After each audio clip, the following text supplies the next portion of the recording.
Where the political crisis in South Sudan continues to threaten the stability and security of the country, with fears that a hard-won peace deal that was signed between President Salva Kiir and First Vice President Riek Machar could be falling apart. With the UN being told that military offences, primarily involving South Sudan's rival militia, which answers to their First Vice President, and government troops loyal to the President, these have continued.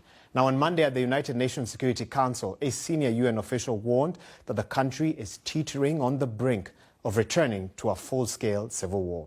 Meanwhile, the devastating civil war in neighboring Sudan has driven 1.2 million refugees into South Sudan, straining already limited resources.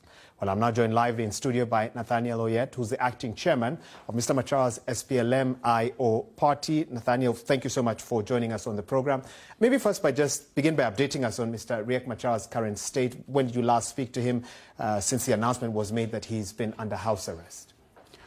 Thank you very much, BBC World Service. I have actually not been in contact with the First Vice President, who is also the chairman of the party. He has been detained in Communicado. No access to him. Not even his wife can access him.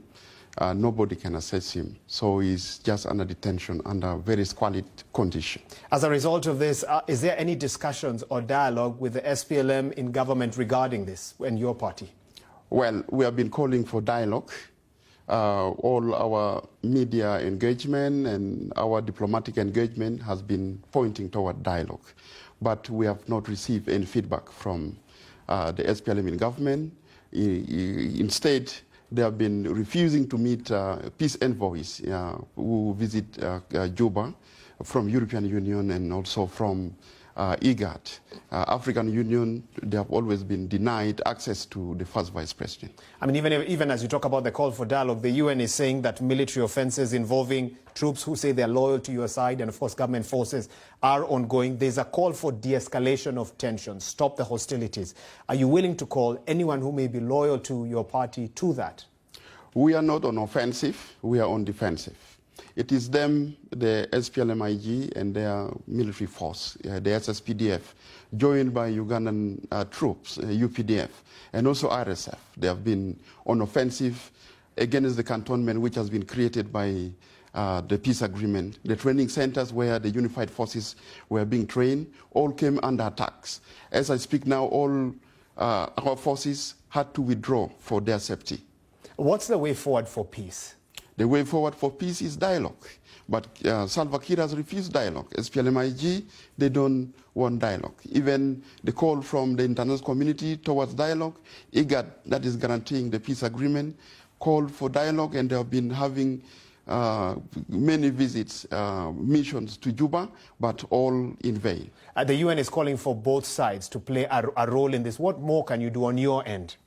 On our end, we are calling for SSPDF, for SPLM-IG to stop attacks on our position. We are on defensive. They are also calling for the offensive to stop on your end as well. How do you respond to that? Well, we are not on offensive. We have been in the cantonments. It is them who came and attacked the cantonments, and we withdrew from the cantonments. What do you think has been the impact of this from a humanitarian perspective on the country? We have huge displacement. The number of IDPs is skyrocketed. The number of refugees, those who cross the country to neighboring countries, has also grown up.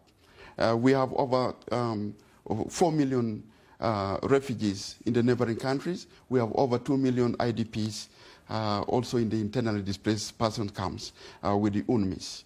So we want offensive by the SSPDF to stop. Well, thank you so much for joining us on the program. Nathaniel Oyet, acting chairman, Mr. Machar's SPLM-IO party, joining us on the